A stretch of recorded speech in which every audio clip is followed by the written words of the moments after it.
over the last couple of days, there have been some knife attacks in Sydney, and it's absolutely horrible. And just yesterday, Bishop Mar Mari Emmanuel was stabbed, and this is absolutely horrific. But it's what happens next I just can't believe. On the ground and in the sky, police move in on this street in Sydney's southwest as an evening church service gives way to a crime scene.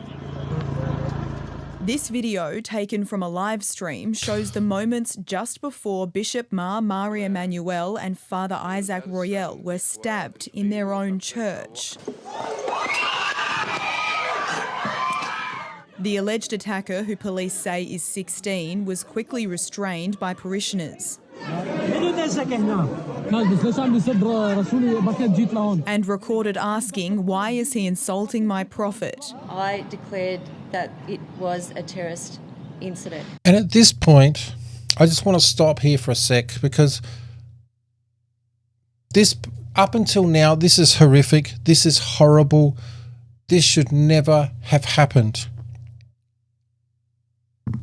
But this next bit is what I want to delve into, because it is worrying for me as a Christian. What happens next just defies logic. Members of the Assyrian community raced down to Christ the Good Shepherd Church in Wakeley, shocked and upset. I was at home and I just had a call and someone sent me a video and I saw our bishop being stabbed. The crowd grew quickly and so did the anger. With the alleged attacker still inside, police tried to hold back the crowd.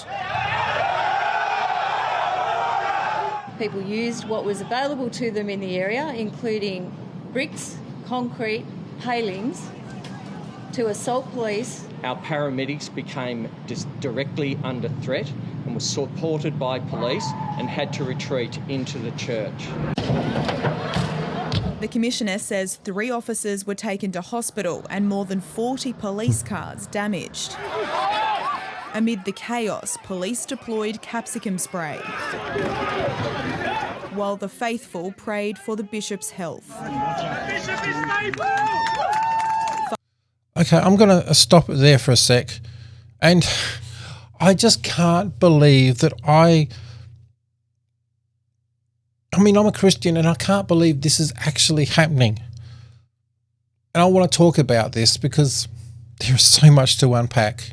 My name is Craig and this is Morning Star Quest, where I want to delve in and help you travel through the Bible for beginners. So, if you are just trying to understand this, there's so much to unpack. Now, Mar Mari Emmanuel, amazingly, I don't know how he is exactly, but one thing is a miracle, is that the flick knife that this 15-year-old, 16-year-old kid had, it didn't work. And there's video of this kid realising that his flick knife didn't open up. And if it did, Mar Mari would be dead. Now, I pray that he is okay and that everybody else that was injured in this will recover. But emotionally, I don't know.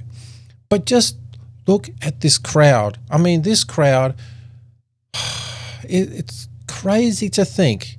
Father Royale was also declared stable, but some... Christians. I want to just delve into the Bible with this a little bit more, because I think, no one's talking about this part. Obviously, people wanted to come there because this was live streamed. Everybody's coming together to see what's happening. But then things get overwhelming. Things get crazy. Over 100, they say, Christians are coming together. Though I think the police and the ambulance are trying to protect this guy from all these protesters. And it just gets into anger.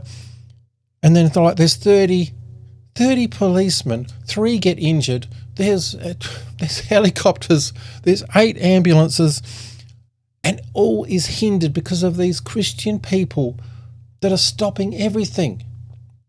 If they did not come there, or if they were peaceful, this all would have just happened. It would still be horrific. Oh, it would still be horrific. But I just want to center on what's happening with these Christian people and what we as Christians should think about it, and what does the Bible say about it. Now, this is Matthew 22, 37, 39. And Jesus replied, love the Lord your God. Now, this is where people are pushing Jesus to say something wrong. And they ask him which is the best commandment overall. And you know the story, but I just want to delve into this a little bit more. Jesus replied, love the Lord your God with all of your heart and with all of your soul and with all of your mind. This is the first and greatest commandment. And the second is like it. Love your neighbor as yourself. All the law and the prophets hang on these two commandments. Just in light of what was happening here, just think about those two commandments. Now, there is this thing that, I don't know if it's in Hebrew or if it's a Jewish tradition, but there's a thing called darash. Now, I'm not sure if I got that right, but it's about putting two verses together to make a bigger or a deeper connection between those two things, and to kind of bring, say, two old verses, bring them together and say something that's a little bit more modern. And this is what Jesus is doing here, because whenever I first read this, back when I was a teenager or probably in my 20s, I always thought Jesus was just making this up on the spot and thought, okay, he's pretty cool. He is talking like the people that he is talking to know exactly what he's talking about. He's putting these two verses together. We've got Deuteronomy 6:5. Love the Lord your God with all of your heart and with all of your soul and with all of your strength. Then the other one is Leviticus 19:18. Do not seek revenge or bear grudge against anyone among your people, but love your neighbor as yourself. I am the Lord. Now, I ask you, is that happening here? Still wanted vengeance. Bring him out here! Bring him out here! No. And what Jesus is doing here is putting these two together. Love the Lord your God. But if you don't love others, then you don't love God. And the converse is true. Love others, but if you don't love God, then you don't really love others. And there's this parable that I always thought that was about good people and bad people, good and evil, but it's not.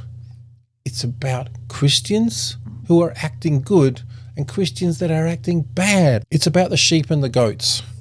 Now, I'm going to read this out in full in a sec, but I just want you to think about what has just gone on and what is happening here. This isn't about the sheep who are the good Christians and the goats that are bad people. They are Christians who think they're doing the right thing, but are totally not. They're not loving God or they're not loving others.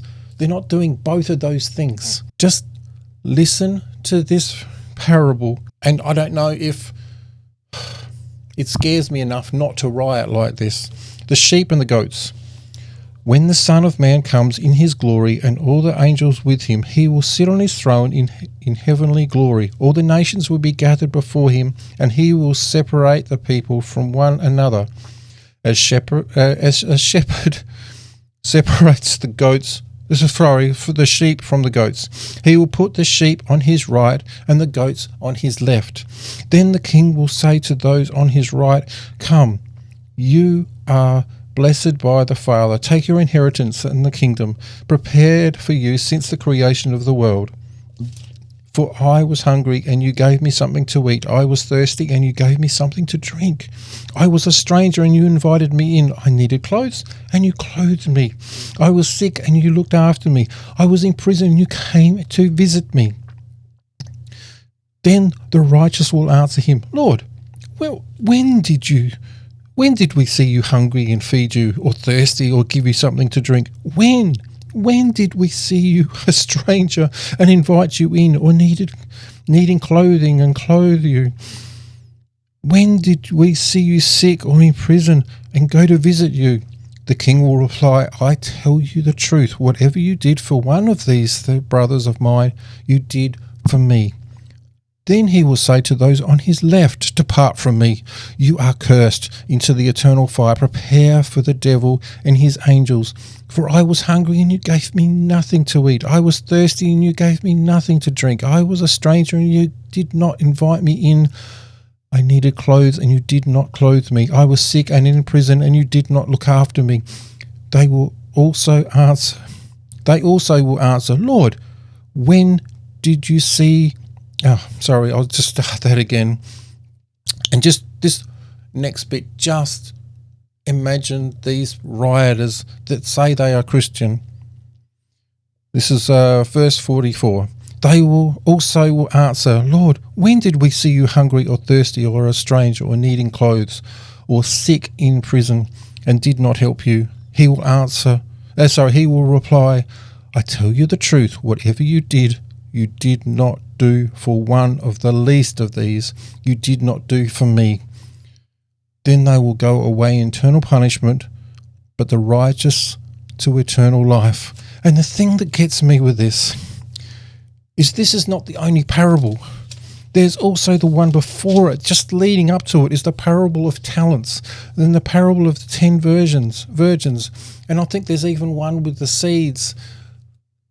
These are all about not good and bad people, good Christians and people that are not good, that say they're Christian and do unchristian things, like rioting. Just think about that. When you hear stories like this, go do something awesome for God and go do something awesome for others. Catch you in the next one. Oh, and here's one that everybody gets wrong with David and Goliath. Go click on that one.